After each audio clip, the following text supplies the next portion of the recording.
기원전 2333년 고조선이 건국하고 기원전 108년 고조선이 멸망할 때까지의 그 흥망성쇠 과정에 대해서 함께 살펴보도록 하겠습니다. 우선 이 고조선이라고 하는 국가가 단군이 건국한 이래로 쭉 이어져 오다가 결국에는 한나라의 침략으로 인해서 멸망하게 되는데요. 계속 그 단군 이래에 많은 사람들이 지배자의 자리에 오르게 되었지만 준왕이라고 하는 지배자를 몰아내고 중국에서 왔던 세력이었던 위만이라고 하는 사람이 권력을 중간에 찬탈하는 일이 있었습니다. 우리가 그 시기를 위만 등장이라고 얘기를 하면서 전에 있던 시기를 단군조선, 그 다음에 위만이 등장하고 나서부터를 위만조선이라고 얘기하게 됩니다. 이 고조선이라고 하는 국가는 단군 이야기가 굉장히 유명한 것을 알 수가 있습니다. 그래서 여러분들이 알고 계시는 이야기가 바로 이 이야기죠. 하늘을 다스리는 신의 아들인 환웅은 인간 세상에 관심이 많았습니다. 결국 환웅은 신하들을 거느리며 인간 세상으로 내려오게 되었습니다. 그런데 어느 날 곰과 호랑이가 찾아와 환웅에게 인간이 될 수 있게 해달라고 부탁을 합니다. 환웅은 쑥과 마늘만 먹고 동굴에서 100일을 견디면 인간이 될 수 있다고 말합니다. 따라서 결국에는 이 곰이라고 하는 그런 존재가 사람이 되기까지의 그 과정을 단군 이야기로서 담고 있는데요.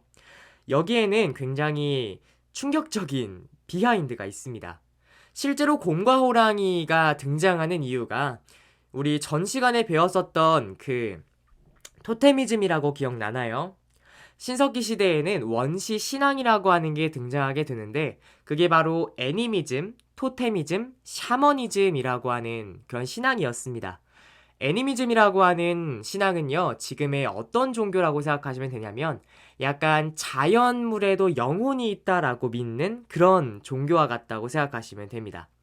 그러니까 우리가 뭐든 살아갈 때 지켜보는 그런 자연물에도 영혼이 있다라고 믿는 거고요. 토테미즘 같은 경우에는 특정한 동식물을 숭배하는 겁니다. 예를 들어서 곰을 숭배하거나 아니면 호랑이를 숭배하거나 이렇게 특정한 동물을 숭배하는 게 토테미즘이었고요. 마지막으로는 지금의 무당과 같은 역할을 하는 귀신이나 조상을 숭배하는 샤머니즘이라고 하는 신앙도 있었습니다. 그렇게 애니미즘, 토테미즘, 샤머니즘이라고 하는 그런 종교가 신석기 시대에 처음 등장하게 되었는데요. 여기에 있는 곰과 호랑이가 실제로 곰과 호랑이가 아니라 곰을 믿는 부족과 호랑이를 믿는 부족이 있었을 것이다 라고 우리는 추측을 할 수가 있습니다. 그래서 그런 부족들끼리 연합을 해서 혹은 배척을 해서 결국에는 고조선이라고 하는 국가의 형태를 만들었다고 생각하시면 될 것 같아요. 자, 그렇게 해서 만들어진 게 고조선이라고 하는 국가였던 거고요. 이 고조선이 건국된 이래로 단군조선과 위만조선으로 나눌 수 있다까지 기억을 해주시면 되겠습니다. 이 고조선이라고 하는 국가를 건국했었던 단군왕검의 이름부터 한번 살펴보도록 합시다.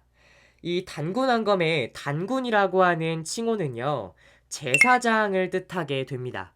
여기에서 제사장은 제사의식을 주관하는 사람이라고 생각하시면 되는데 지금의 교회 목사님 혹은 절의 스님, 그 다음에 천주교회 성당에서는 신부님 정도로 생각을 하시면 될 것 같아요.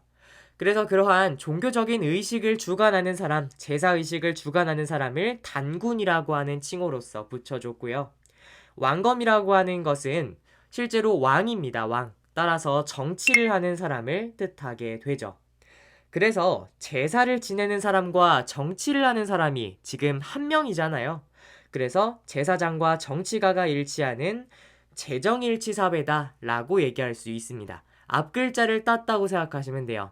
제사장과 정치가가 일치하는 형태다. 그것이 바로 단군 왕검에서 볼 수 있는 개념이다.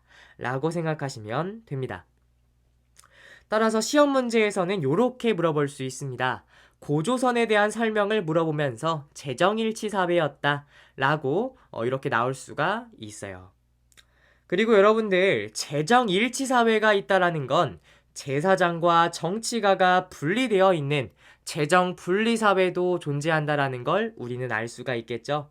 따라서 우리가 이따가 여러 나라의 성장에서는 제사장과 정치가가 분리되어 있는 재정 분리 사회도 공부를 해볼 겁니다. 자, 우리 고조선에 대해서 조금 더 깊게 들어가서 파헤쳐 보도록 하겠습니다. 우선 이 고조선이라고 하는 국가가 유지될 수 있는 그런 이유는 안정적인 법이라고 하는 체계가 잡혀 있었어요. 무려 8개의 법조항이 존재했었는데요. 지금은 우리가 알 수 있는 조항은 3개의 조항밖에 없어서 우리는 3개의 조항만 공부를 해보도록 하겠습니다. 우선 첫 번째로는 사람을 죽인 자는 사형에 처한다 라는 벌이 있었어요. 그러니까 사람을 죽인 자는 즉시 사형에 처한다 라는 그런 문구를 딱 봤을 때 알 수 있는 것이 뭐가 있습니까? 생명을 중요시 여긴다 라는 걸 알 수가 있겠죠. 사람의 생명을 중요시 여기니까 그렇게 사람을 함부로 못 죽이게끔 법으로서 정해 놨다는 거고요. 두 번째로는 남에게 상해를 입힌 자는 곡식으로 갚는다 라는 내용이 있습니다. 여기에서 알 수 있는 사실은 여러분들 곡식으로 갚는다 라는 것은 즉 농사를 통해서 곡식을 재배를 할 수가 있다는 거겠네요. 맞습니다. 따라서 당시에는 농경 중심 사회였다라는 것도 알 수가 있는 거고요. 마지막으로 도둑질을 한 자는 노비로 삼고 용서를 받고자 하면 돈을 지불한다. 이런 내용이 또 있습니다. 따라서 노비로 삼는다라는 내용에서는 당시가 신분제 사회였구나 라는 걸 알 수가 있고 또한 돈을 지불한다 라는 파트에서는 개인의 돈이 인정되었구나. 사유재산이 인정되었구나. 라는 것도 우리가 알 수 있는 사실입니다. 따라서 이 8조법을 통해서 당시 고조선의 사회가 생명 존중, 농경 중심, 사유재산, 계급의 사회였구나. 라는 것 등을 알 수가 있는 겁니다. 또한 이 고조선은 굉장히 돈을 많이 벌 수가 있었어요. 그렇게 돈을 많이 벌 수 있었던 까닭이 있었는데요. 바로 중개무역이었습니다. 자, 중개무역이 도대체 무엇일지 한번 보도록 할게요. 자, 여러분들 당시에 선생님이 지도를 가지고 와봤어요. 중국에는 한이라고 하는 국가가 위치해 있고 그 다음에 우리나라의 북부 지방과 저기 만주 지역 쪽에 보면은 고조선이라고 하는 국가가 있고 그 다음에 한반도 남부에는 진이라고 하는 국가가 위치해 있는 걸 알 수가 있습니다. 그렇다면 진나라와 한나라 사이에 무역을 하려면 반드시 어느 나라가 중간에 껴있어야 되죠? 고조선이 껴있어야 돼요. 그래서 이 고조선이 한나라와 진나라가 물품을 전달하는 걸 도와주는 중개인 역할을 했던 겁니다. 우리가 그걸 중개무역이라고 얘기를 해요. 그래서 한나라가 고조선에게 물건을 전달해주면 고조선이 그 물건을 진에 다시 전달해주는 형태, 그게 바로 중개무역이었고요. 그래서 중간에서 무역을 조달해주는 역할을 하면서 돈을 많이 벌게 돼요. 그렇게 해서 중개무역을 통해 이익을 얻은 게 고조선이었다는 사실을 기억하시면 좋겠습니다. 자, 그 다음에 이 고조선이 중간에 위만 집권이 시작되었다고 설명을 했었잖아요. 이 위만 집권 시기도 한번 공부해 보도록 할게요. 위만이 등장하게 되면서 이 위만은 사실 중국에서 왔었던 세력인데요. 그렇다고 중국인이라고는 볼 수가 없다고 해요. 왜냐면 이 기록에 따르면 위만이 중국에서 건너올 때 그 모습이 우리 한국의 모습과 똑같다고 합니다. 그러니까 한국의 풍습을 한 사람인 걸로 봐서는 잠시 이민을 갔다가 돌아온 사람이 아닐까라는 추측이 있다고 합니다. 그래서 위만이라고 하는 사람이 중국에서 돌아오고 나서 위만의 등장과 함께 철기가 엄청나게 보급이 됩니다. 따라서 철기가 확대되어 사용되었다는 사실을 기억하시면 되고요. 기존의 왕이었었던 준왕을 몰아내고 왕위를 차지하게 되었다라는 사실까지 기억하시면 되겠습니다. 이 고조선이라고 하는 국가는요, 저번 시간에 공부한 것처럼 청동기 시대에 만들어진 국가예요. 따라서 모든 것이 청동기를 바탕으로 하고 있다는 걸 기억하시면 좋겠고요. 이제는 철기 시대로 들어가 보도록 하겠습니다. 철기 시대에는 철이 굉장히 많이 사용이 됩니다. 위만이 등장하게 되면서 철이 엄청나게 많이 보급이 되었기 때문에 이 철을 이용한 농사나 아니면 정복 전쟁이 더욱더 활발하게 일어나게 돼요. 그렇게 해서 정복전쟁을 통해서 부족이 통합되기도 하고 많은 사람들이 죽어나가기도 하였죠. 그렇게 해서 더 많은 국가가 등장하게 되어서 여러 나라가 등장하게 됩니다. 자, 우선 부여, 고구려, 옥저, 동예, 삼한이라고 하는 5개의 국가를 공부해 보도록 할게요. 자, 우선 첫 번째 부여라고 하는 국가를 한번 가보도록 하겠습니다.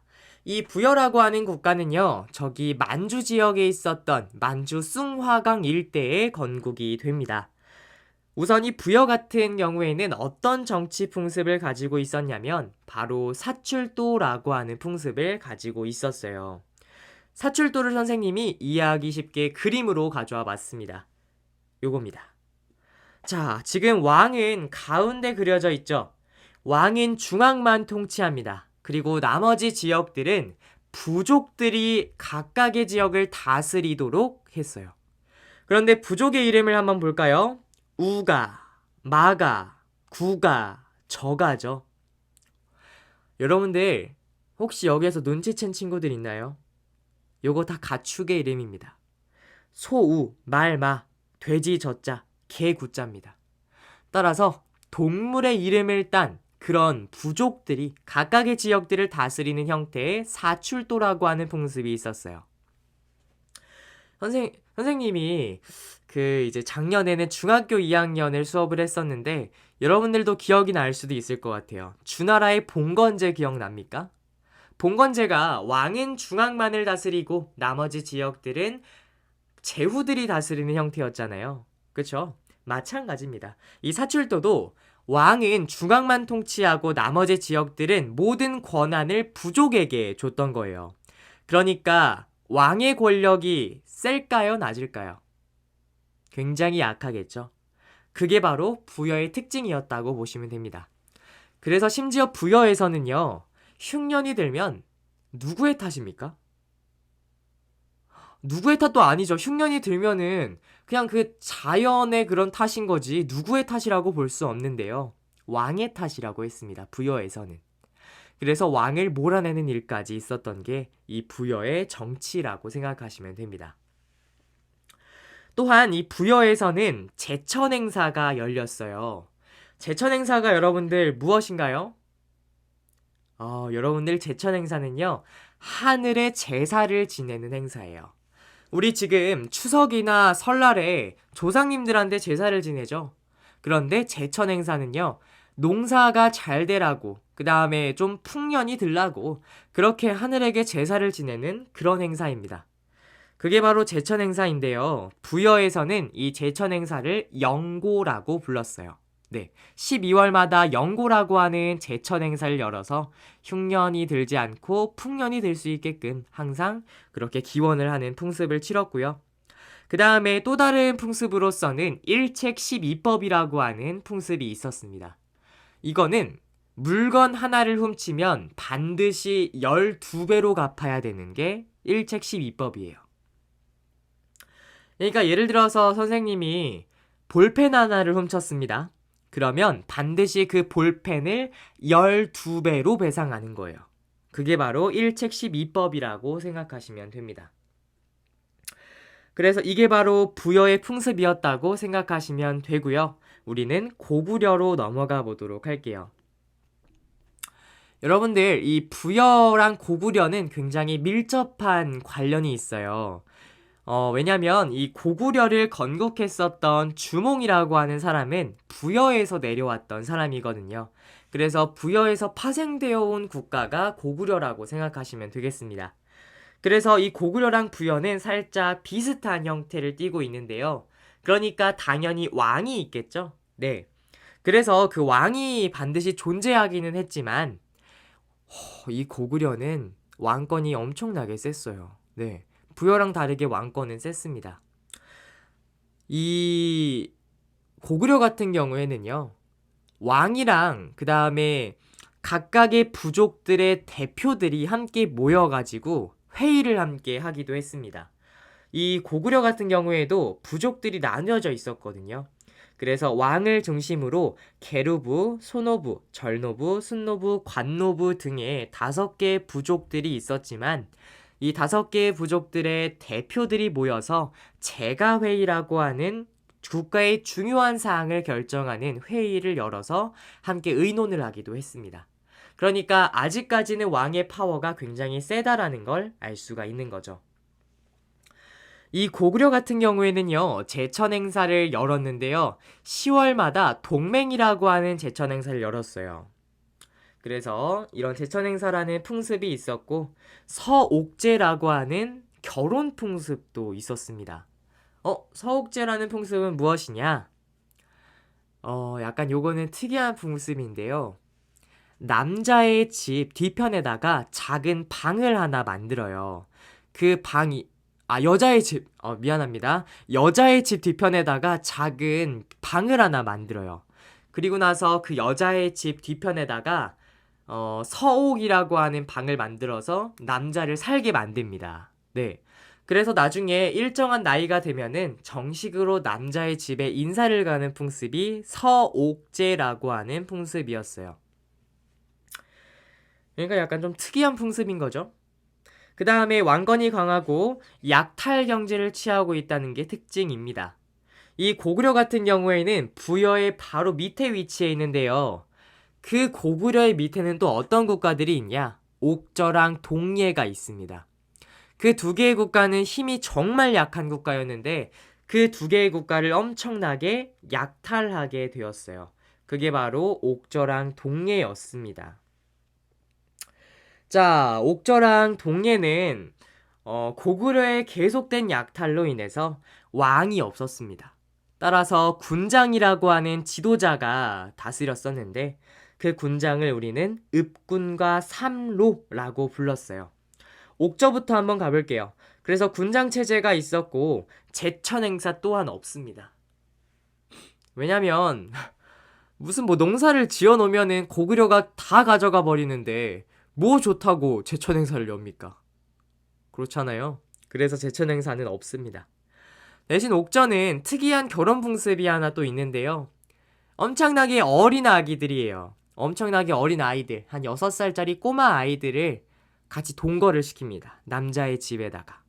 남자의 집에 동거를 시키다가 일정한 나이가 되면은 예물을 바치고 여자의 집에 정식으로 인사를 하고 혼인하는 제도가 민며느리제라고 하는 풍습이었습니다. 그러니까 어릴 때부터 동거를 하는 그런 풍습이 있었던 거고요. 그 다음에 마지막으로는 옥저의 가족묘라는 풍습이 있었어요. 온 가족의 시신을 하나의 곽 속에다가 넣어두는 풍습이었는데요. 약간 좀 가족들의 시신을 한 곳에 매장하는 그런 신기한 풍습이 가족 공동 무덤이었던 거죠. 자, 그 다음 동예 같은 경우에는 똑같이 군장 체제입니다. 읍군과 삼로라고 하는 군장이 다스렸고요. 여기는 그나마 옥저보다는 밑에 위치해 있어서 옥저가 두들겨 맞을 때 농사를 잘 지어서 제천 행사를 열 수가 있었어요. 그래서 10월에 똑같이 무천이라고 하는 제천 행사를 열게 되었습니다. 그리고 동예 같은 경우에는 책화라고 하는 풍습이 있었는데 책화라고 하는 풍습은 남의 부족의 영역을 침범하면 소나 말 이런 동물들로 배상하게끔 했던 게 책화라고 하는 풍습입니다. 네, 그렇게 기억을 하시면 될 것 같아요. 그 다음에 단궁, 과하마, 반어피 등의 특산물이 있었는데요. 이 동해 같은 경우에는 특히나 특산물이 더 많았어요. 동해안에 위치해 있어서 해산물도 많았고 다양한 먹을거리들이 많았던 게 이 동해라고 생각하시면 되겠습니다. 단궁 같은 경우에는 활입니다. 활. 완전히 이제 궁이고요. 그 다음에 과하마 같은 경우에는 과일나무 아래로 지나다닐 수 있을 정도의 작은 조랑말 같은 걸 얘기하는 거고, 반어피는 이제 바다짐승, 이런 바다사자의 그런 껍데기가 반어피라고 생각하시면 되겠습니다. 네, 그래서 동해의 풍습은 요렇고요. 사만 같은 경우에는 선생님이 아까 얘기했던 것처럼 제사장과 정치가가 분리되어 있는 그런 재정분리 사회였다라는 걸 알 수가 있습니다. 제사를 지내는 사람은 천군이라고 불리우는 그런 사람이고요. 정치를 하는 사람은 신지와 읍차라고 불리는 군장이었습니다. 그래서 제사장과 정치가가 분리되어 있었던 거고요. 그 다음에 계절제라고 하는 제천 행사가 열렸습니다. 여기에는 5월과 10월, 1년에 총 2번이나 제천 행사를 열었었어요. 그리고 이 천군이라고 하는 사람이 가지고 있었던 특수한 제사를 지내는 구역, 소도라고 하는 신성 구역이 존재했다라는 것까지 기억하시면 좋겠습니다.